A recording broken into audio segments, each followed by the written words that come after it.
आज के एपिसोड में मैं आपके लिए एक वास्तविक जीवन का चमत्कार लेकर आई हूँ जो बाबा की असीम दया और सुरक्षात्मक कृपा को दर्शाती है।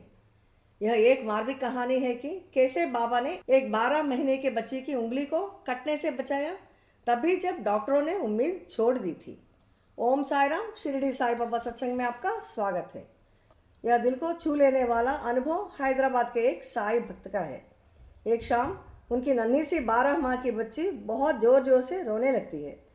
कई प्रयत्नों के बावजूद चुप नहीं होती है।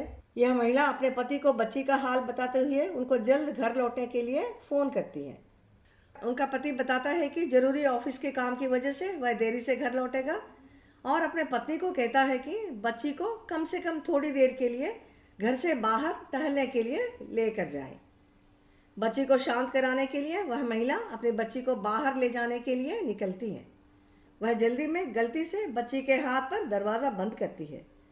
बच्ची का उंगली दरवाज़ा में फंस जाती है और बहुत खून बहने लगता है। बच्ची अचानक चुप हो जाती है, रोना भी बंद हो जाता है और बेहोश हो जाती है। अपनी बच्ची को बेहोश होते देख और उंगली से बहता हुआ खून देखकर यह महिला बहुत घबरा जाती है, जोर जोर से चिल्लाने लगती है। पड़ोसी उनकी मदद के लिए दौड़ कर आते हैं। नन्ही सी बच्ची का हालत देखकर वे इनको अस्पताल ले जाते हैं। वहाँ एक्सरे इत्यादि सभी तरह के टेस्ट की जाती हैं। डॉक्टर्स बताते हैं कि उस उंगली को बचाने के लिए प्लास्टिक सर्जरी करने की आवश्यकता है, लेकिन उनके अस्पताल में यह सुविधा नहीं था, इसलिए बच्ची को अन्य अस्पताल ले जाने का सलाह देते हैं। दूसरे अस्पताल जाने के समय इनका पति भी आता है। दूसरे अस्पताल में पूरी तरह से जांच करने के बाद वहाँ का प्लास्टिक सर्जन बताता है कि ऑपरेशन करने के बाद भी बच्ची के उंगली को बचाने की गारंटी नहीं दे सकता। यह सुनकर पति पत्नी दोनों बहुत चिंतित हो जाते हैं और बाबा से अपनी प्रार्थना जारी रखते हैं। यह महिला बाबा से प्रार्थना करती है कि बाबा, मेरी बच्ची को बचा लो बाबा, तुम ही हो बाबा जो हमारी रक्षा कर सकते हो। यह बच्ची मेरी बेटी नहीं है बाबा, तुम्हारी बेटी है, इसे बचा लो बाबा कहकर अश्रुओं के साथ बाबा से निरंतर प्रार्थना करती रहती है। वे बच्ची को वहाँ से और एक निपुण डॉक्टर के यहाँ ले जाते हैं।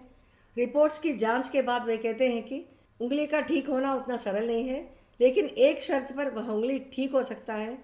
अगर 2 सप्ताह तक बच्ची का हाथ सीधा रखा गया तो रक्त प्रसारण ठीक तरह से होगा और उंगली में चलन आ जाएगा। यह बात सुनकर इनको लगता है कि इतने सारे डॉक्टर्स के ना कहने के बावजूद इस डॉक्टर की बातों में उनको ठीक होने का आस बढ़ने लगा। वे यह सोच में पड़ जाते हैं कि यह सरासर बाबा का ही कृपा है।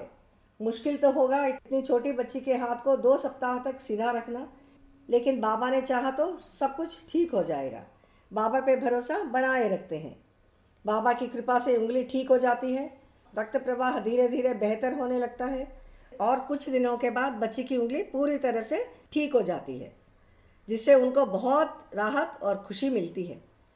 उंगली को काटना नहीं पड़ा, कोई विकृति नहीं होती, बस बिल्कुल नॉर्मल हाथ की तरह दिखने लगता है।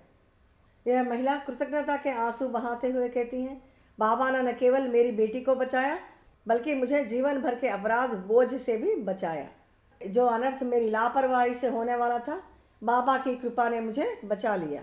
हमेशा के लिए बाबा के प्रति मेरा विश्वास और भी बढ़ गया है। यह सुंदर चमत्कार एक जीवित प्रमाण है कि साईं बाबा सुनते हैं।